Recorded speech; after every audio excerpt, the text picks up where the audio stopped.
In episode 1 of season 6, it was revealed that there are 4 groups in the Liberation Army, whose leaders are the lieutenants. Every lieutenant has 3 strongest people from their groups as their main men. Then it was revealed that the Liberation Army will attack the whole Japan at once and will start their own government by letting everyone use their quirks whenever they want. It'll be almost same as what All for One did, so it will be the return of his era. Tsukauchi investigated and came to know that Ejiko is the scientist and doctor of All for One.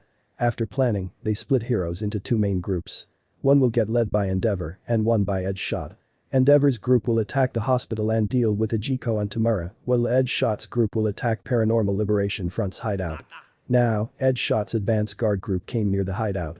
Tokoyami and Kaminari were in advance guard group too. Some other Class A students were in the rear guard group and some were in the rear guard group of Endeavor. Advance guard group of Endeavor went to the hospital. Number 5 hero, Mirko, advanced separately on Endeavor's order. Endeavor's group found Ejiko, and Aizawa used his quirk erasing quirk on him, which erased his long life quirk. It was revealed that he and All for One, both are using this quirk. Suddenly, a lot of Nomos appeared and fought Endeavor's group. The Ejiko they caught was a fake one made by a Nomu. Mirko got attacked by some Nomos too, so she went to where they were coming from and reached a place where real Ejiko was about to escape with Tomura. His warping quirk user Nomu, Johnny, died after getting crushed by a rock. The next episode, Endeavor's group defeated the Nomos on their side and started going to help Mirko. Ejiko released his 5 survivor high-ends who weren't perfect but still were strong. He went to try to speed up the loading process of Tomura, as there was still a month left before he comes out.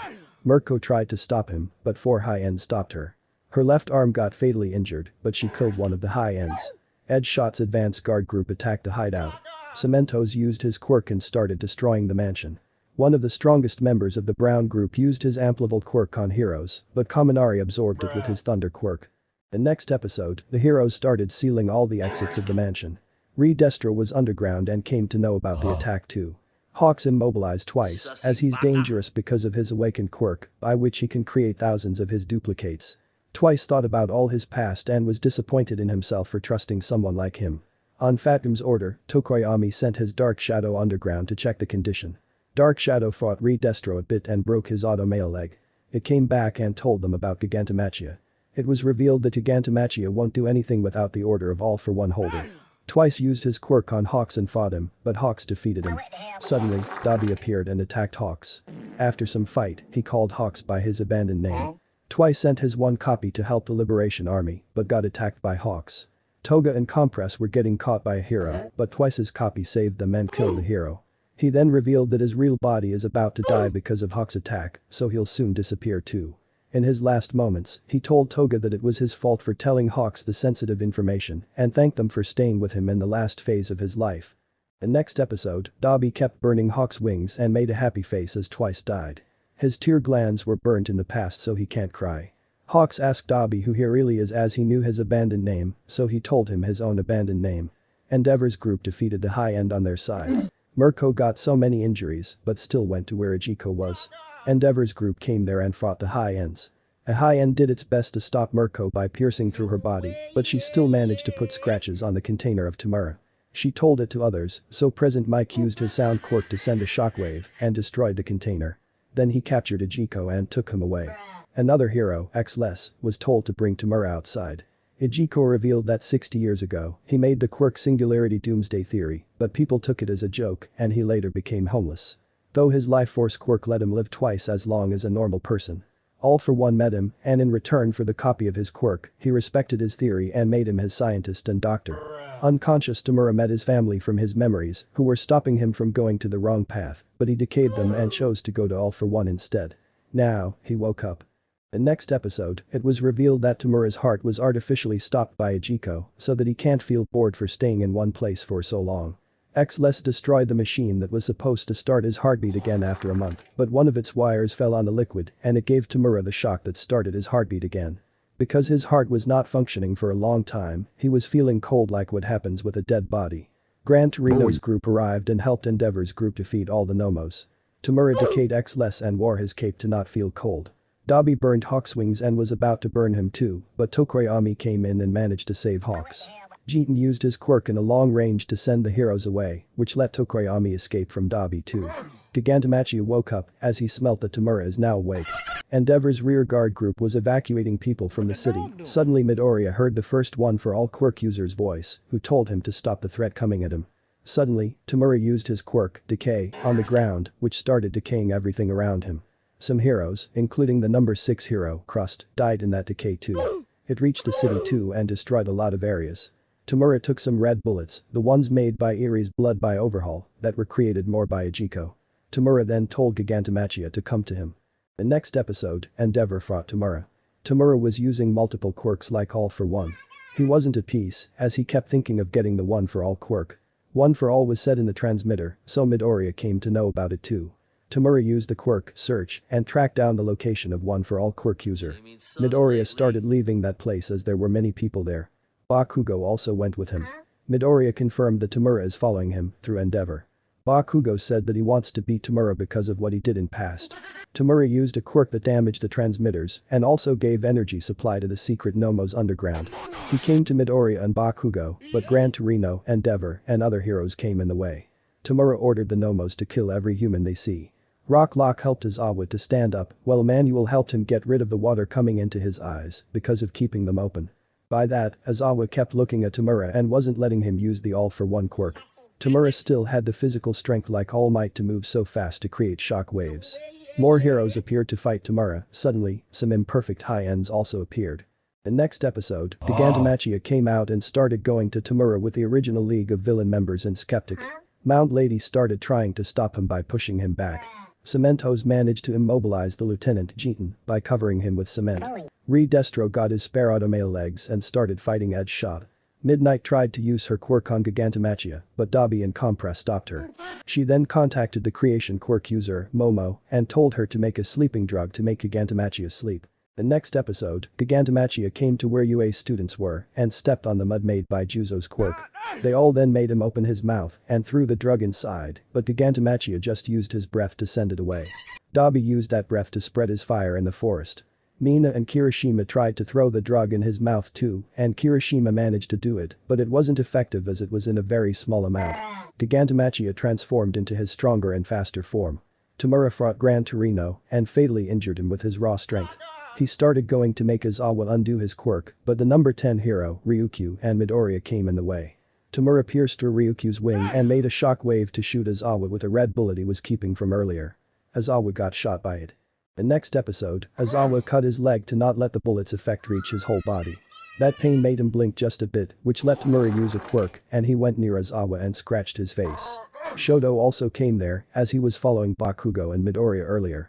Tomura touched the ground to decay everyone, but Midoriya grabbed them with his whip-type quirk and used the float-type quirk of 7th One for All holder, Shimura, to fly. Midoriya and Tomura then fought in the sky. Midoriya was hitting him with 100% One for All quirk, but he was still surviving. Endeavor used a lot of fire to burn him. Suddenly, All for One possessed Tomura and used a quirk to stab Endeavor. He was the holder of All for One quirk for a long time, so some of his consciousness was still in the quirk. Tomura then tried to stab Midoriya too, but Bakugo thought about their past and took the attack instead. The next episode, All for One touched Midoriya to take his quirk away. Suddenly, Midoriya went back to his dream place where he met other One for All quirk holders. Tomura and All for One were there too. Tomura wanted to do everything himself without All for One controlling him. Shimura came there too. All for One revealed that even after a person dies, some of their consciousness stays inside the quirk they've used. Tomura saw Shimura, and as she abandoned her son and later the hate made his life miserable, he got angry and started destroying that world. The first ever One for All holder also came there and started trying to stop the destruction. All for One insulted Midoriya, saying that he is the weakest and dumbest holder of the quirk yet, which made him angry and he attacked them. Suddenly, they came back to the real world. Midoriya's quirk wasn't stolen. Toga was sad about Twice's death and thought that if heroes protect people, why did they kill the good guy like him? She saw Uraraka and went to ask her why is she becoming a hero, who are so unjust. Uraraka was helping citizens leave the area as Gigantamachi was coming there. An old woman took her somewhere by telling her to protect her husband. A bit later, she turned out to be Toga, who asked Uraraka if she'll kill her because she's a hero, so Uraraka said that she killed an old woman and took her blood just to ask her that. That made Toga angry, as Uraraka thought of it as a dumb question. The next episode, Hado and Iida came there too and told them about Gigantamachi's arrival. Uraraka and Toga fought a bit. Muraraka told Toga that she'll have to pay for all the crimes she did, which made Toga cry. Suddenly Asui came there, so Toga escaped. Gigantamachiya reached the battlefield, so Hado and Shoto hit Tomura to make him unconscious, as Gigantamachiya only follows his orders. Gigantamachiya attacked them and carried Tomura. He was in worse condition and couldn't speak either. Suddenly Dabi came out and removed the black dye from his hair. He revealed that he's Toya Todoroki, the dead son of Endeavor. Skeptic hacked the satellites on Dabi's order and released his pre-recorded video around the globe. Dabi revealed that Endeavor had the dream of surpassing All Might, but as he himself couldn't do it, he started using his children. Dabi was the first child, so he was the main focus. Dabi told Endeavor that he'll sow what he reap. Endeavor remembered that both of them were once training in a forest, but because of the wildfire, Toya got burned into crisp and only his burned chin was found. Dabi showed the world the DNA test. Then showed Hawks killing twice who was helpless and revealed that he also killed Best Jeanist to join them as a spy. Dabi then called heroes unjust and people were getting moved by it. Dabi was about to attack Endeavor with his own move, suddenly Best Jeanist jumped there from the jet and used his quirk to manipulate fabric to tie the villains. His dead body which Hawks showed was fake. The next episode, Gigantamachiya spinner compressed Tomura and Dabi, all were tied. Best Jeanist was bleeding because of using his quirk in such a huge range. Tomura was about to lose consciousness, so he told Gigantamachiya to destroy. Gigantamachiya started breaking the fabric ropes. As Tomura gave order, the high end started coming to do it too, as obeying all for one quirk user is in their system too. Suddenly Mirio also came there and could use his quirk too. It was revealed that Eri practiced her rewind quirk on different bugs and lizards, so Mirio took the risk and made her use that quirk on himself too. Bakugo was able to move and used his new type of explosions to fight. He told his new hero name, Great Explosion Murder God, Dynamite, to Best Jeanist. Midoriya and Shoto fought Dabi. Endeavor was emotionally damaged, so he hit Gigantamachiya and lost consciousness. Gigantamachiya suddenly fell down, as the drug's effect from earlier finally started working. The next episode, Compress got ready to die for the League, so he compressed some of his body to lose the tight fabric, turned Spinner Tomura and Skeptic into marbles, and started escaping. It was revealed that when the hero era started, a thief, Okihirima, stole money from rich and gave it to poor. He was against the justice system made by heroes. Compress is from his bloodline and is told to stand for justice, that's why he's a villain. He turned Dabi into marble too and took his mask off. Midoriya started realizing that he's receiving fourth one for all quirk users quirk type, danger sense. Mirio was coming towards Compress, so he released Spinner and Tomura and fought him, but got defeated. Spinner saw the hand Tomura wears and put it on his face as it calms him down. Tomura woke up and was possessed by All for One again. He defeated Mirio, Shoto, and Iida and called high ends to help him escape. Midoriya also tried to stop him, but no. All for One escaped. The war was over, and in the final scenes, heroes who fought in the war were shown. Some were injured, while some also died. Thanks for sticking till the end. If you enjoyed then like subscribe, join my Patreon, and check out my other videos too.